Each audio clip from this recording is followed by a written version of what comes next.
The night Lena Brooks mailed her Christmas wish, she didn't know she was choosing between silence and salvation, between fear and faith. In a town where lights pretended everything was fine, one letter whispered the truth, and something ancient, listening in the dark, answered back. Hey everyone, so glad you're here today. It really means a lot. I'd love to know where you're watching from. So go ahead and drop your city, state, or country in the chat. And if you're watching live or catching this later, say hi anyway. Can't wait to connect with all of you. The quiet in Red Hollow, Oregon, had a way of lying to people. On the surface, it was the kind of town that showed up on postcards, frost-tipped fir trees, strings of warm yellow lights drooping across porches, pickup trucks dusted with mud and memory.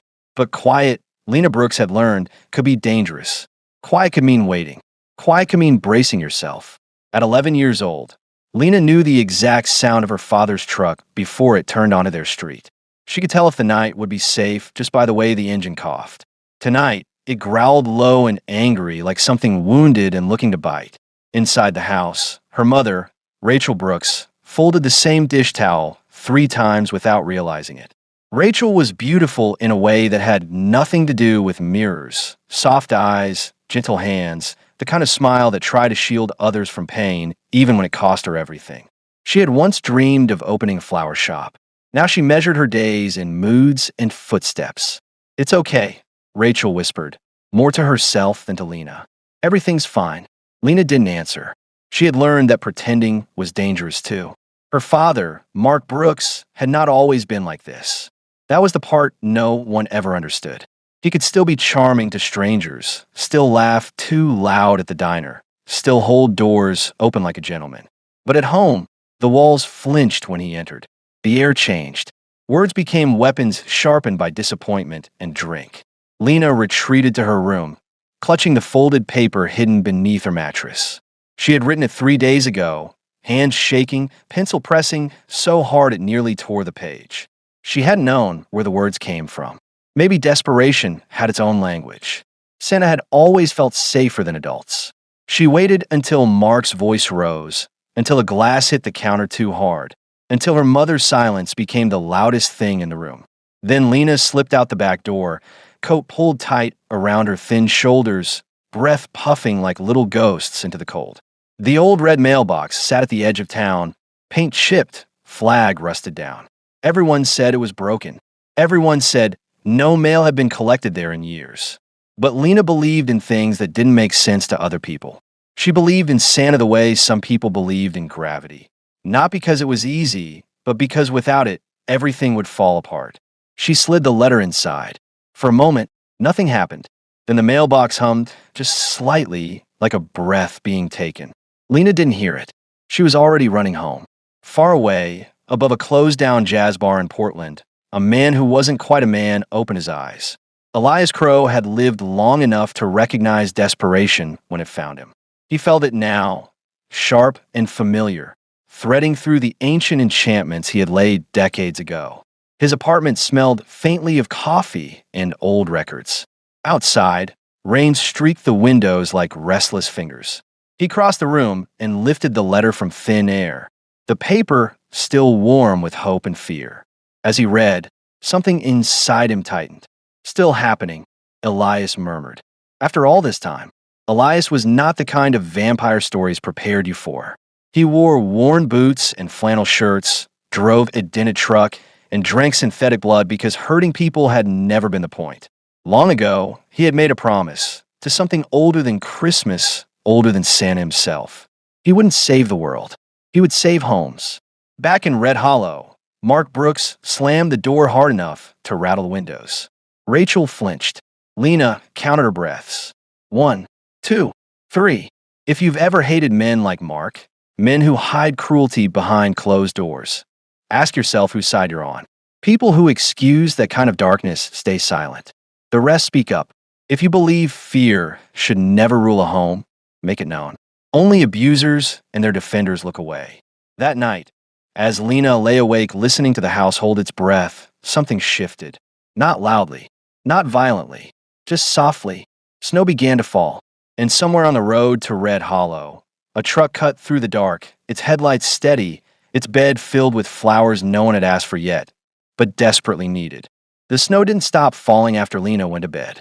It thickened, softening the edges of Red Hollow until the town looked like it had been wrapped in cotton and forgiveness. Inside the Brooks house, however, nothing felt soft. The furnace rattled. The floorboards creaked with memory. Rachel lay awake staring at the ceiling, listening to Mark's uneven breathing beside her, each inhale a warning. Rachel had learned to sleep lightly. Years ago, she'd been a deep sleeper, the kind who dreamed in colors. Now her rest came in fragments. She measured the night by what might happen if she closed her eyes for too long. She thought of Lena's school project due after the holidays, of the way her daughter smiled less lately, of the flower shop she once sketched in a notebook she no longer owned. In another life, she might have been brave sooner.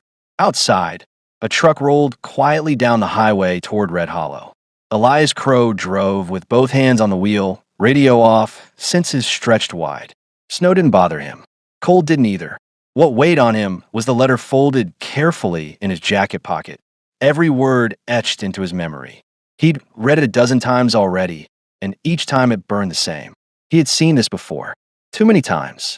The mailbox enchantments were old, selective. They caught wishes born of real need, not greed. Children learned faster than adults how to ask honestly. That was why the letters usually came from small hands. Elias turned off the main road and slowed as Red Hollow appeared, quiet and unsuspecting. He parked near the edge of town and stepped out, boots crunching softly. The night smelled of pine and frost. Somewhere nearby, a dog barked once, then fell silent. He didn't go to the Brooks house yet. First, he listened. Home spoke if you knew how to hear them. The Brooks place whispered tension, walls tight as clenched teeth. Elias closed his eyes, letting the house tell its story. Raised voices, broken apologies, fear swallowed and swallowed again. Mark Brooks slept uneasily, dreams tangled with resentment. He dreamed of being cornered, of shadows watching him from the edges of rooms. He woke just before dawn, heart racing, convinced someone had been standing at the foot of the bed. Rachel lay still beside him, pretending sleep, wishing she were anywhere else. Morning came pale and cold. Lena woke early, as she always did after bad nights. She padded into the kitchen, poured cereal, and sat at the table swinging her feet. The house felt different, like the pause before thunder. She didn't know why, but hope fluttered dangerously in her chest. Rachel joined her, brushing hair from her face. "You okay, sweet pea?" Lena nodded. "Mom, yes. Do you think Santa ever needs help?" Rachel smiled sadly. "I think everyone does sometimes." At the edge of town, Elias stood outside the old diner, sipping coffee he didn't need. He watched Mark Brooks through the window as the man laughed too loudly with another patron, charming, careless. Elias had learned to recognize this type. Men like Mark thrived on control, not strength. They mistook fear for respect. If you've ever known someone like Mark, someone who believes power comes from breaking others, decide now where you stand. Silence feeds men like him. Speaking up stars them. If you believe homes should be safe, say so. Only cowards and bullies pretend this is normal. Elias followed Mark when he left, keeping distance, learning routines. He noted the liquor store stop, the way Mark's shoulders tightened when he checked his phone, the subtle aggression in his stride. By afternoon, Elias knew enough. That evening, as dusk fell, Elias knocked on the Brooks' front door. Rachel froze mid-step. Mark frowned, irritation already forming. "You expecting someone?" She shook her head. Mark opened the door sharply. Elias stood there, snow dusting his shoulders, expression calm. "Too calm. Can I help you?" Mark asked. Elias smiled politely. "Noise complaint." Mark scoffed. "From who?" "From the house," Elias said gently. "And the people in it." Rachel's breath caught. Elias stepped closer, voice low, carrying weight that pressed against Mark's chest. "You frighten them. That ends tonight." Mark laughed, but it sounded wrong. "You threatening me?" "No," Elias replied. "I'm reminding you." Something shifted then. Mark felt it, a pressure behind his eyes, a certainty that his choices were no longer his alone. Memories surfaced unbidden. Raised voices, clenched fists, Rachel's quiet flinches. Shame flooded him, hot and suffocating. Rachel watched as her husband's face drained of color. Get out, Mark whispered. Elias leaned in. You will leave. You will sign what's necessary. You will not return. Mark staggered back, collapsing into a chair, sobbing, the weight of himself finally unbearable. Rachel didn't move. She couldn't. Years of fear rooted her in place. Elias turned to her, voice softening. You're safe now. She searched his face, disbelief warring with hope. Who are you? Someone who listens, he said. That night, Mark left with a bag and a hollow look. Papers were signed. Calls were made. Doors closed. Lena watched from the hallway, heart pounding, as a stranger with kind eyes changed everything. Later, when the house finally slept, Rachel sat alone in the living room, staring at the quiet. For the first time in years, it didn't feel dangerous. It felt open. Outside, Elias paused at the gate, listening to the house breathe easier. Snow fell harder, covering tracks, beginning again. This wasn't the end, but it was the beginning. The first morning in their new apartment felt like stepping into sunlight after years spent in shadow. Lena woke to the sound of waves crashing softly against the coast, a rhythm she could actually feel in her chest instead of fear pressing down on it. She ran to the window, pressing her hands against the glass, watching seagulls wheel above the frosted shoreline. It was beautiful, and she felt allowed to believe in beauty again. Rachel poured coffee at the small kitchenette, steam curling like gentle smoke. She hadn't realized until now how much her body had been holding tension. Even her shoulders seemed lighter. She looked at Lena, who was humming quietly, spinning in the living room with socks sliding across the hardwood. Mom, Lena said suddenly, spinning to stop. Do you think people like Dad can really change? Rachel sighed, staring down at her coffee. Some people can, but we don't have to wait for that to be safe. Her words were firm, but her eyes betrayed the lingering worry. What matters is that we protect ourselves, Lena. That's what you did with your letter. Lena smiled faintly. I guess Santa did help. Or someone like him. She didn't know the half of it.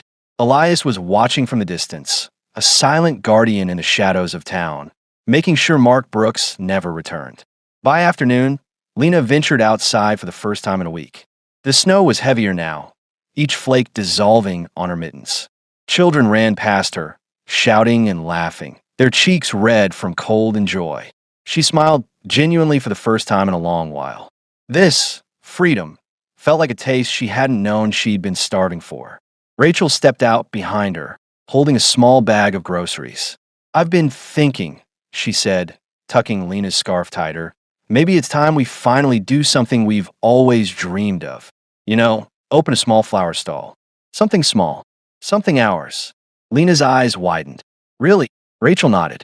Yes. It's a start. A place where we control the world around us. No fear, just life. It was that evening that the knock came. The one that would change everything again. But this time, it wasn't fear that pulsed through Lena's veins. It was curiosity. Rachel opened the door to find Elias standing there, a small bouquet of snowy, white lilies in his hand. His eyes, dark and steady, held the faintest glint of amusement. For you, he said simply, to remind you of beauty, even in the cold. Rachel blinked, taking the flowers. The scent was crisp, almost electric. Who are you, really? I told you once, he replied, stepping back slightly. Someone who listens. Someone who protects. He glanced past them, eyes narrowing as if calculating the safety of the small apartment. And I need to make sure he doesn't come back. What do you mean? Lena asked, cautious. Elias's gaze softened as he looked at her. Some people leave a mark on others, and sometimes that mark doesn't fade unless someone steps in to stop it permanently. Lena's stomach twisted, but Rachel reached for her hand. I think we understand, she said quietly. Days passed. Snow fell in thick blankets, and the small apartment grew warm with laughter, books, and the smell of fresh bread. Elias visited in the evenings, sometimes bringing flowers, sometimes just sitting quietly in a corner. He was patient, steady, a presence that didn't demand trust but earned it. One evening, as Lena curled up on the couch reading a book, Rachel looked at Elias. She said, a small smile playing on her lips, I've never thanked you properly. You changed our lives. He shrugged. I only guided. You both acted first. Courage is yours. Rachel's eyes softened. I don't know how to repay you. You don't, he said simply. Just keep living. But life had its own rhythm, and hearts, even careful ones, didn't stay untouched. Over the next week, small moments began to stretch into something more. Elias would bring wildflowers, carefully arranged, and leave them where Rachel would find them unexpectedly. He drove a small, weathered truck filled with blooms across town, just to see her smile. Each gesture, quiet and deliberate, was a language neither spoke aloud but both understood. Lena noticed the change. She teased her mom. I think you like him, don't you? Rachel laughed, a soft sound, almost musical. Maybe, but it's complicated. Nothing's complicated if it makes you happy. Lena chirped, bouncing off the couch. As Christmas approached, Rachel and Elias found themselves walking along the frost-lined pier. The lights of Red Hollow glimmered faintly in the distance. He reached down, plucking a single white lily from a bouquet he carried. He handed it to her, brushing her hand lightly. Rachel, he whispered, you are more beautiful than the world gives you credit for. Inside and out, her heart thumped, and for the first time in years, she allowed herself to believe that love could be gentle, not terrifying, that it could heal rather than wound. Lena watched from a distance, grinning, understanding instinctively that magic wasn't just in letters or snow or Christmas miracles. Sometimes it was in the small acts. The hand reached out in kindness, the flower brought without reason, the steady eyes that promised protection. That night, as snow blanketed the town in a quiet hush, Rachel penned a note to Elias. For every flower you bring, for every moment you give us peace, thank you. I didn't think we'd ever see kindness like this again. Elias's reply was simple. Tucked under the bouquet, he left the next morning. Kindness is yours. You only needed to step into it.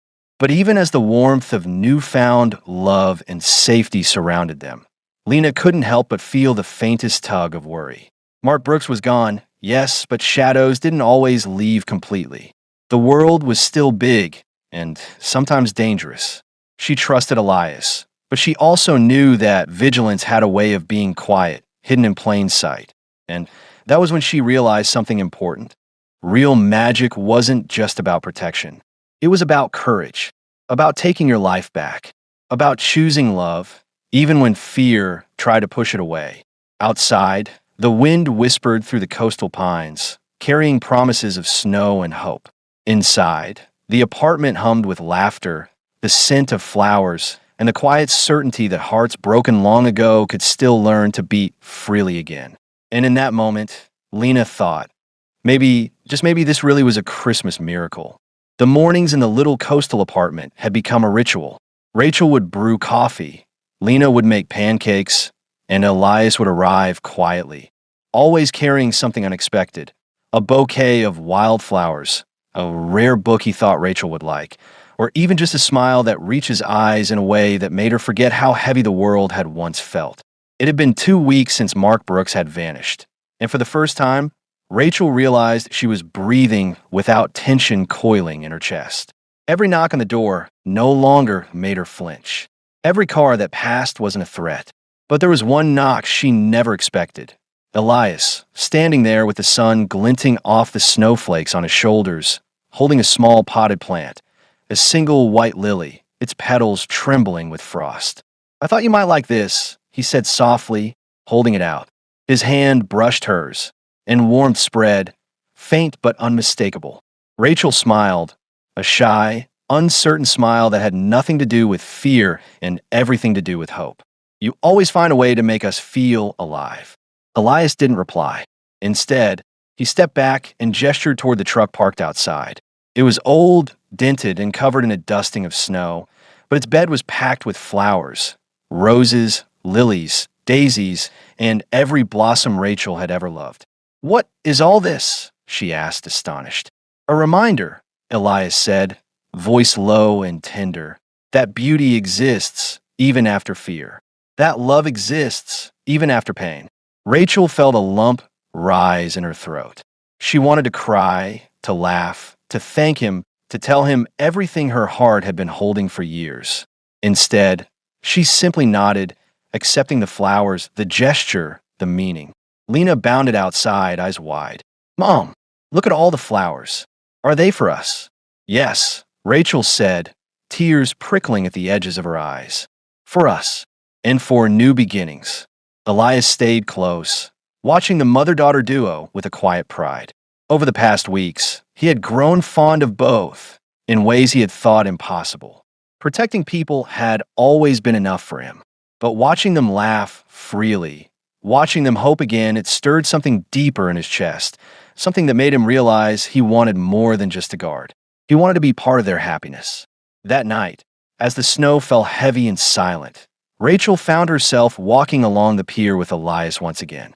The air smelled of salt, pine, and winter frost. The town behind them glimmered faintly with lights, the houses asleep under blankets of snow. Elias carried a small box, wrapped simply, and handed it to Rachel. For you, he said, a little something to remind you that you are cherished. Always. Rachel opened the box carefully. Inside was a delicate bracelet, silver with a small charm shaped like a lily. She looked up at Elias, her heart pounding. I don't know what to say. Then don't, he said softly. Just know that every time you look at it, you are loved. Completely. She could feel tears sliding down her cheeks, but this time, they weren't from fear. They were from gratitude, from relief, from the sudden, breathtaking realization that someone could care so deeply without wanting anything in return. For the first time in years, Rachel allowed herself to rest her head against his shoulder. I love you, she whispered, words catching in the cold night air. Elias's hand brushed her hair back gently. And I cherish you. Every moment, every breath, every heartbeat. Lena watched from a distance, smiling knowingly. Finally, she whispered to herself, someone who sees Mom the way she deserves to be seen. Over the next week, Elias continued to surprise Rachel. One morning, he arrived with a truck full of Judy roses, her favorite, lining the driveway. I thought you should see how beautiful you are, he said, gesturing to the blooms. In and out. Rachel laughed, truly laughed, feeling her heart expand in ways it hadn't in years. She realized that she didn't just feel safe now. She felt wanted, cherished, loved. And it wasn't a fragile, fleeting feeling. It was real. Lena, of course, was ecstatic. Mom, he's perfect, she exclaimed one morning as they arranged the flowers together. I mean, perfect. Rachel shook her head, smiling. He is remarkable, Lena. But remember, it's also because of you that we're here. You were brave. As Christmas drew closer, Elias made one last surprise. He had acquired a small estate on the outskirts of Red Hollow, a place with sprawling gardens, a cozy main house, and space for dreams to grow. When Rachel stepped onto the property, her eyes widened. Snow blanketed the estate in silence, the roses still blooming under the frost, and Elias stood there, smiling, holding a bouquet of lilies for her. For you, he said simply, to start this chapter. Rachel felt her chest tighten. Elias, this is yours, he interrupted gently. Yours and Lena's. A place where we can be safe, happy, free. Lena ran ahead, exploring every nook and corner, squealing with delight. Mom, this is amazing. Look at the flowers. Look at everything. Rachel walked slowly behind, taking it all in. She realized that safety, love, and happiness weren't abstract concepts anymore. They were real, tangible, and alive in front of her. And most importantly, they'd been gifted not just by magic, but by courage, hope, and the steadfast heart of someone who refused to let fear dictate their lives. That night, by the fire in the new estate's living room, Elias and Rachel sat together, holding hands. Lena curled up at Rachel's feet with a blanket. The snow fell softly outside, the silence comforting. Elias looked at Rachel with a gentle intensity. You are my miracle, he said. You and Lena. And I will spend the rest of my life proving that love can be stronger than fear. Rachel leaned into him, whispering, I love you. I always have, I think, even when life made it impossible to feel safe. And I will always cherish you, he replied. Every moment, every heartbeat, every breath. It was a Christmas unlike any other, a beginning that promised everything. Healing, love, family, and the kind of joy that could make even the darkest memories fade. And as Lena drifted to sleep that night, Hugging the bracelet Elias had given her mother, she whispered a quiet prayer of her own. Thank you, Santa. Thank you for listening. Snow fell thick and soft across the estate, blanketing the gardens in white and muffling the world outside. It was the first true Christmas morning Rachel and Lena had experienced in years. No fear, no tension, just warmth and light. The fireplace crackled, filling the spacious living room with golden shadows that danced across the walls, and a scent of fresh roses and baking bread mingled in the air. Lena bounded from her room, hair still tousled, eyes wide and sparkling. Mom, Elias, look, the snow is perfect. She rushed to the window, pressing her nose against the glass as delicate flakes landed on the panes. It's like magic. Rachel laughed, a sound that had returned only recently, unburdened and free. She adjusted the scarf Elias had wrapped around her the day before and turned to him. It really is everything I ever wanted, she said softly, her eyes glistening. Elias smiled, quiet and steady as always, but there was a warmth in his gaze that made Rachel's heart race. He walked over, kneeling beside her and taking her hand in his. You've always deserved this, Rachel, he said, voice low and tender. Not just the safety, not just the flowers, not just the estate, but someone who will love and cherish you completely. Rachel's lips curved into a genuine smile. And you do that, she whispered. Every single day. Lena jumped onto Elias's knees without warning. You're my hero, she exclaimed. You saved us. And you're nice to Mom. You're the best ever. Elias chuckled, hugging her tightly. I'm just here to make sure you both are happy and safe. That's the real job. That afternoon, they walked through the estate gardens together. Elias had planted dozens of Judy roses, Rachel's favorite, their vibrant petals peeking through the snow like small, stubborn flames of color. They're all for you, he said, handing her a single blossom, delicate and fragrant, to remind you how beautiful you are in and out. Rachel took it, her hand brushing his, a spark igniting that made her chest swell. You're incredible, she said, eyes shining. I only mirror what's already there, he replied, leaning closer. I just help you see it. Lena ran ahead, laughing, chasing snowflakes that glimmered in the sunlight. This is the best Christmas ever, she shouted. As evening fell, they returned to the house. Elias had set up a small surprise by the fireplace, stockings filled with tiny, thoughtful gifts, and a note for Rachel tucked among them. She unfolded it carefully. Dear Rachel, this is only the beginning. You are loved.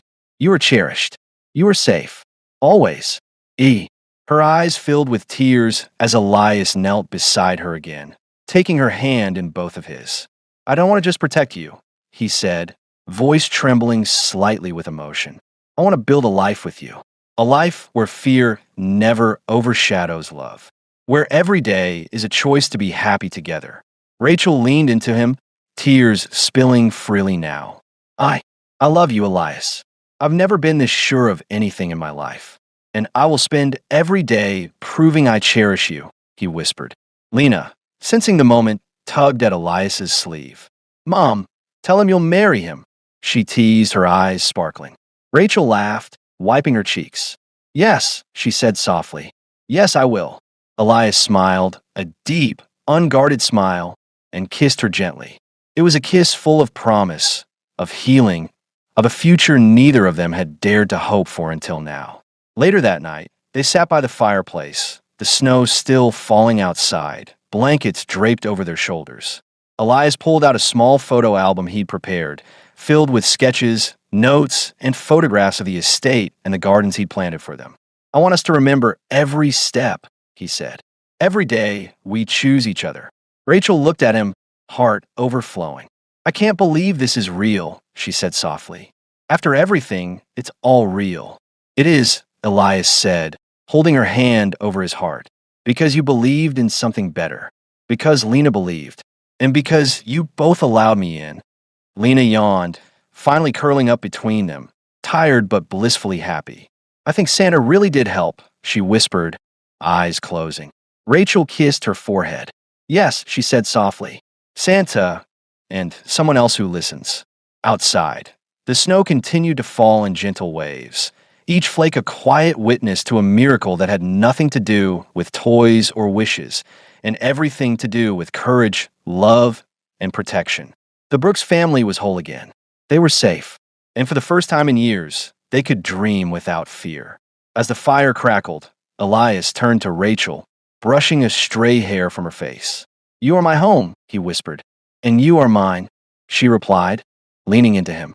In that moment, the past, the fear, the pain, the night spent holding their breaths, felt impossibly distant. The future stretched before them, bright and promising, full of flowers, laughter, and love that would never be silenced. Lena murmured in her sleep, "I love you, both of you." Elias kissed the top of her head. "And we love you," he said. "Always." Rachel rested her head against his chest, feeling the steady beat of his heart beneath her ear, and whispered, "This is everything I prayed for." "It's more," Elias said, voice full of certainty, "because now we get to live it every single day." Snowflakes clung to the windows, the stars twinkled above, and the Brooks family, finally free, embraced the warmth of home, the certainty of love, and the quiet magic that comes when hearts are brave enough to believe again. Outside, Red Hollow slept peacefully, unaware of the miracles that had unfolded within one small, snowy estate. But inside, in the glow of firelight and blooming roses, the family who had once known fear now knew only joy, love, and the beautiful promise of tomorrow. And that Christmas, the first in a long time, they all learned something truly magical, that love, courage, and kindness are the real miracles. And sometimes they arrive in the quietest ways, answered by the most unexpected heroes. Thanks so much for watching, everyone. It really means a lot that you spent some time here with me today. If you enjoyed this, give it a like, drop a comment, or share it with someone who might enjoy it too. And don't forget to follow/subscribe so you don't miss what's coming next. I love hearing from you. So let me know your thoughts, questions, or just say hi in the comments. Thanks again. You're the reason I do this, and I can't wait to see you in the next one.